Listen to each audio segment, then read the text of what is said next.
I do think that like in America in particular, people are a little bit more compartmentalized because the houses are so damn big. Like my house is enormous, and I got 4 bedrooms in my house, and we only use 2 of them. And Eva doesn't even use the second one. She sleeps in our bed. Like. And I go to Annie. I'm like, you realize we got a huge house, and we're all sleeping in the same bedroom.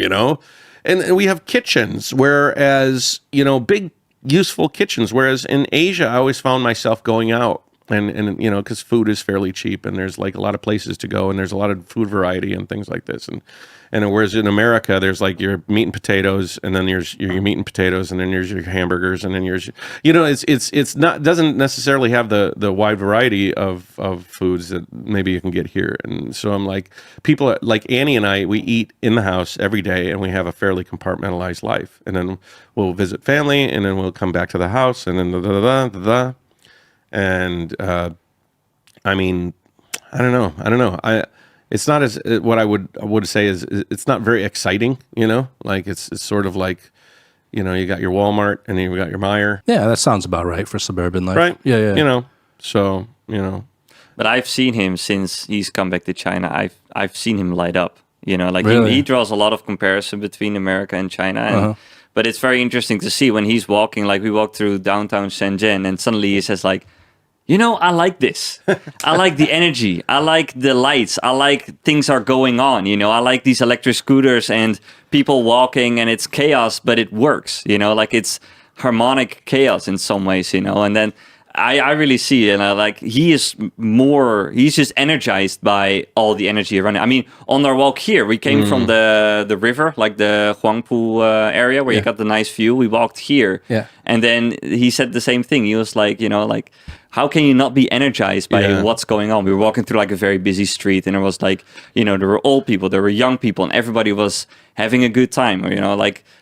Maybe some people were having a bad day, but like you just see so many different types of people, and that like is a very inspiring thing. Some people don't like that. There's some people that don't like the tons of people. Yeah, some people don't like it. Being in an urban city, crowded, busy, loud. Yeah. I have friends who like they came to visit me, and they're like, I don't know how you do it, and they go back, and this particular friend, he lives in Arizona, and he lives on a ranch, right? Like, acres and acres of land before you see your next neighbor. Heaven to a lot of people. Yeah. He takes care of his horses, He doesn't like to be in this chaotic urban environment. Yeah. Which leads me to ask you, in terms of, Thijs, when you saw Matt's, eyes light up, just by being here in the city, how much of that is China related versus...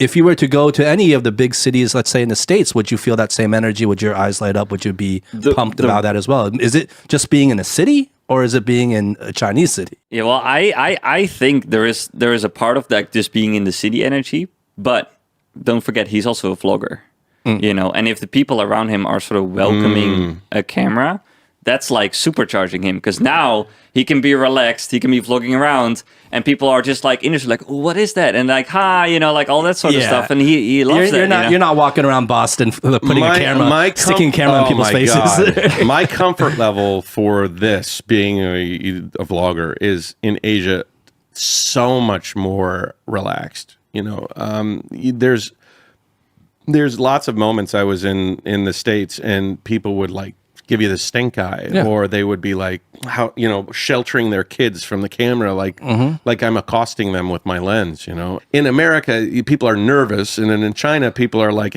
almost overly engaging.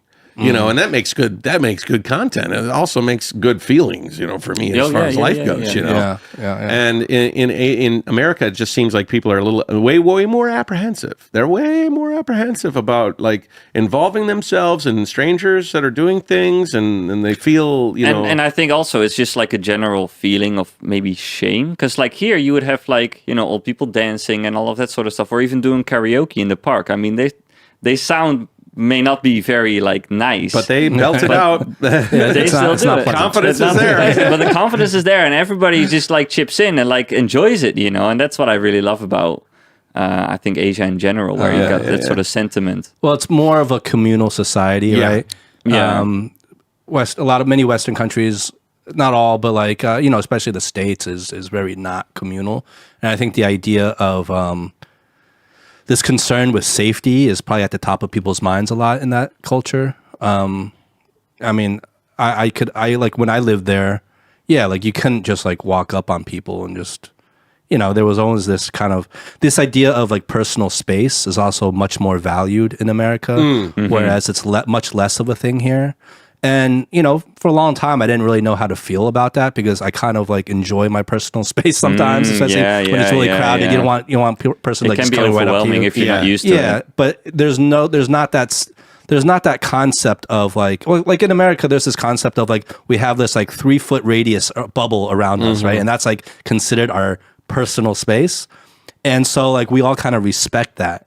Here, that doesn't exist. Yeah. And so, yeah, it's a very different culturally, and what people are aware of is very different.